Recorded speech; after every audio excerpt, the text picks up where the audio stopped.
Hello, Internet! I'm Elliot the Purple Haired Doofus, and welcome to the finale of The Wastelands by Stephen King. Today we're covering the final story of the book called Riddles and Wastelands. But before I get to that, I need to cover some things that I got wrong in the last video, or some things that I might have glossed over. There's just two of them. First of all, the man who grabbed the TikTok man and walked away was named Walter, and he was a wizard. Second of all, the situation between Eddie and Susanna and Blaine, where Blaine says, "Answer my riddle or I will kill everyone," I got that wrong. It's answer my riddle and I'll let you on my train so that you can survive while I kill everyone. It doesn't matter whether or not they answer the riddle or not. He's going to release the gas and kill everyone. They just need to answer the riddle so that they can get on the train and be safe from the gas. Now that I've cleared that up, we can continue on with the story. So Roland and Jake get to where Eddie and Susanna are, and Roland asks, "What was the riddle?" Susanna and Eddie repeat the riddle, and it's something along the lines of, you have to prime the pump to get the train moving, and you have to do it backwards. All four of them are kind of standing there thinking about this riddle,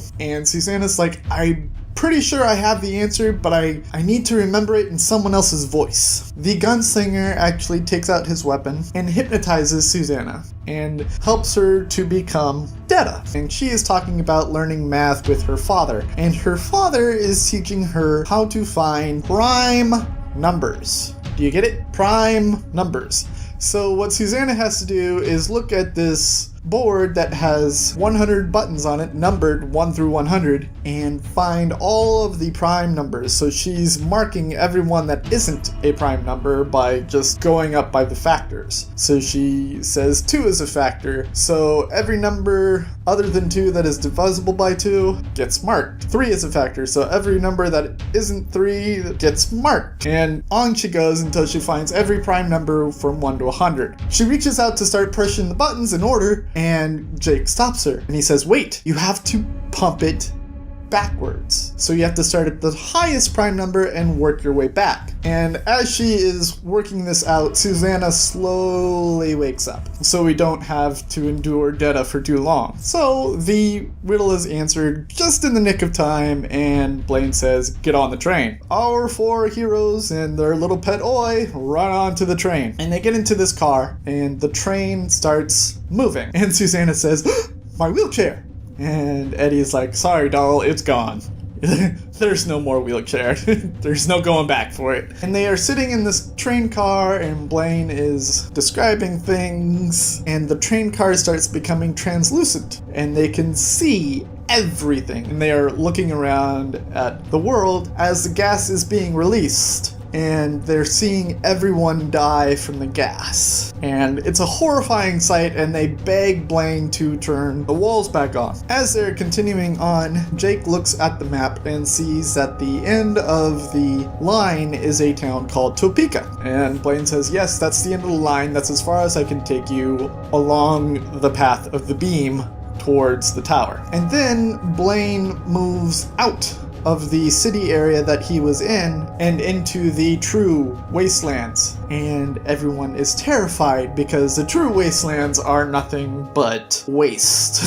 The wastelands is a incredibly accurate name for what it is. And Eddie even asks, "How fast can you go?" And Blaine says, "I can go, I believe it was 800 miles an hour. And Eddie says, "What happens if part of your train is broken?" And Blaine says, "Well, then I guess we're all gonna die." Eddie says, "Can't you fix that along the way?" And Blaine says, "What fun would that be?" And that's when Jake has the idea that Blaine plans to kill itself with all of our heroes inside. Everyone's like, "Please don't kill us," because that's what you say when someone's threatening to kill you. And Blaine says, "I don't see the fun in that."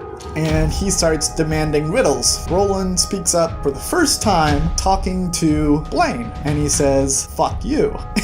Blaine's like, "Excuse me?" He says, "Fuck you."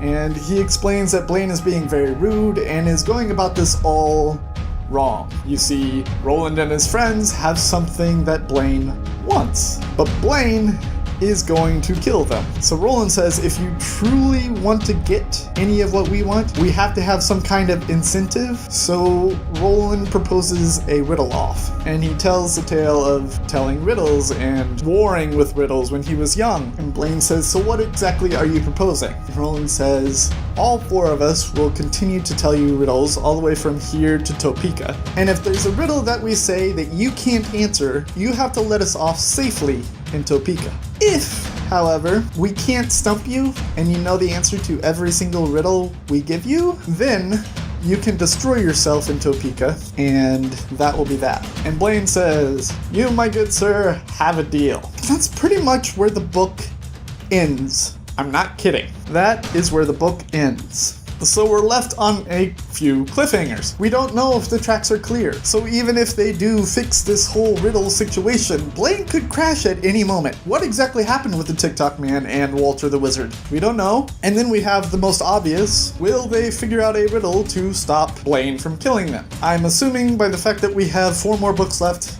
that they will, but we will see. I am happy to see that my theory was correct, that they would get on the train and get going on their journey right as the book was ending, especially since the next book is just supposed to be Roland telling tales of his childhood. So now they have an objective to complete while they are on this trek. So that makes me happy. It makes me happy that they have an objective, and it makes me happy that there is something that's going to be going on while Roland is reminiscing. Next video, I will be giving you my spoiler-free review of The Wastelands. Do not forget that the next book that I will be reading is The Curious Incident of the Dog in the Nighttime by Mark Haddon. Go out and grab it by any legal means necessary. Borrow it from a library, borrow it from a friend, buy it at a bookstore, buy it on a Kindle. I don't care what you do as long as it's legal and you read it before I ruin it for you. I've been Elliot the Purple-Haired Doofus reminding you to watch your pajamas, and I will see you all in my spoiler-free review of The Wastelands by Stephen King.